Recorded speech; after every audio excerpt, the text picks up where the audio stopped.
Shalom, this is Daniel John Lee with Torah Restoration Ministries. The website is www.spiritandtorah.com.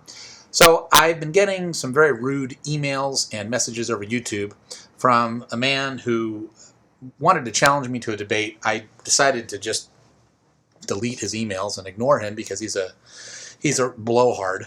But then it occurred to me, why don't I use his accusations and his attacks, because that's what they are, they aren't really questions, and air them publicly and respond to them publicly so that it might benefit some of those of you out there who maybe need your faith strengthened, or benefit those of you who need to be convicted so that you'll obey the truth.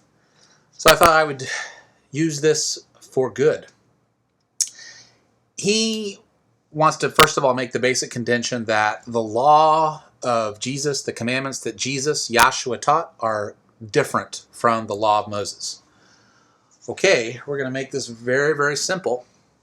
If you go to Exodus chapter 20, Yahweh very clearly gives the law to Moses. In 1 Timothy chapter 3, verse 16, it says, Yah was manifest in the flesh. That would be Jesus, Yahshua. So, if Yahweh gave the law to Moses, and Yahweh is Jesus, aka Yahshua, manifest in the flesh, the law of Moses is the law of Jesus. I'm going to say it again. Yahweh gave the laws to Moses in Exodus 20.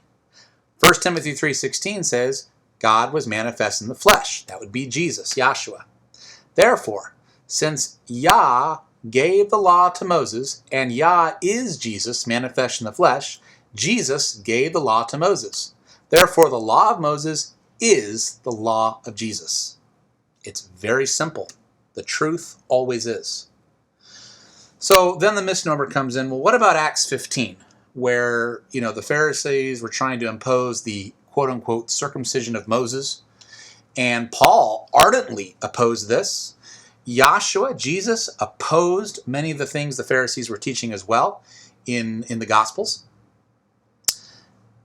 Let me ask you a question. Did circumcision come from Moses? No. Where did it come from? Circumcision came from Yahweh to Abraham. It's the circumcision of Abraham. Genesis 17, verse 10. Circumcision was never given to Moses, it was given to Abraham. This so-called circumcision of Moses that's discussed in Acts chapter 15 has nothing to do with the commandment, the very good commandment of circumcision given by Yahweh to Abraham. The quote-unquote circumcision of Moses was a colloquialism used for all the extra laws and traditions that the Pharisees and Sadducees and rabbis had invented to put on top of the Torah, to be a burden to the people and to try to control people and put them under their thumb. This is what Yahshua opposed. This is what Apostle Paul opposed. They opposed the traditions and doctrines of men that the rabbis had invented that had nothing to do with the written Torah. This is the quote-unquote circumcision of Moses. Circumcision itself, that was given to Abraham, is a very good commandment. To circumcise a male child on the 8th day, even a corrupt as organization as the United Nations a few years ago said how many health benefits come from circumcising a male child when they're a baby. In fact, every commandment gives a blessing. Are you honestly going to feel comfortable standing before the throne of Almighty Yah saying, well, Jesus, I didn't keep the Sabbath because it's part of the law of Moses? And he's going to look at you and say, your point? Which commandment is too hard to keep? Is it too difficult to keep the Sabbath day? One day a week from Friday sundown to Saturday sundown? To rest, to relax, to honor Yah? Is that too hard? Is it too hard to wear the blue tzitzit on the four corners of your garment as a testimony to Him?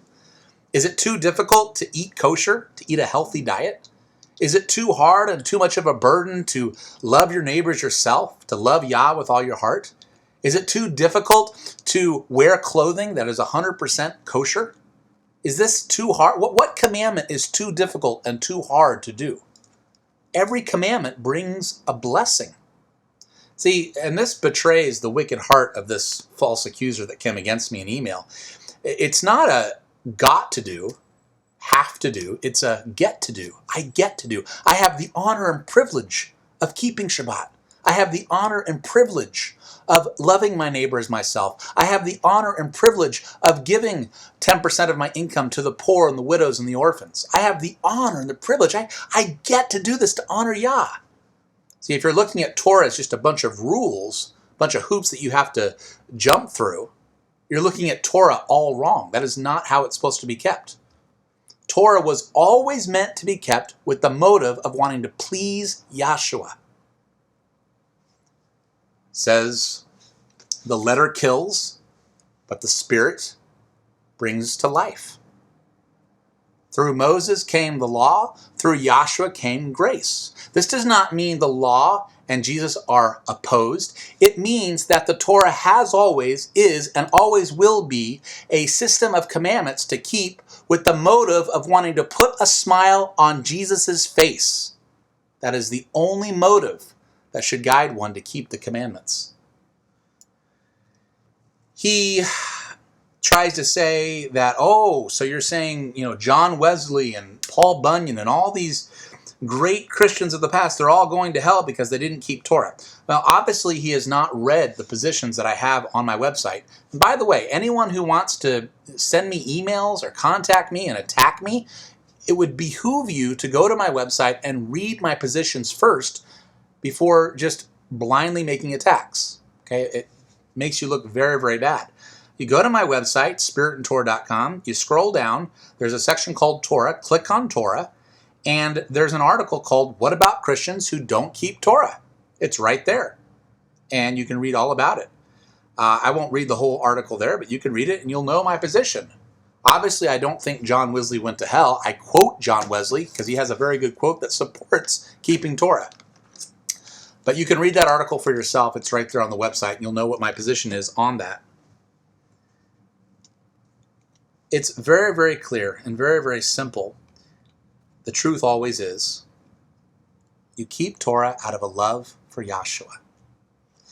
And just because there's a bunch of corruption amongst many of the Messianic leaders doesn't invalidate the message of obeying Torah out of a love for Jesus.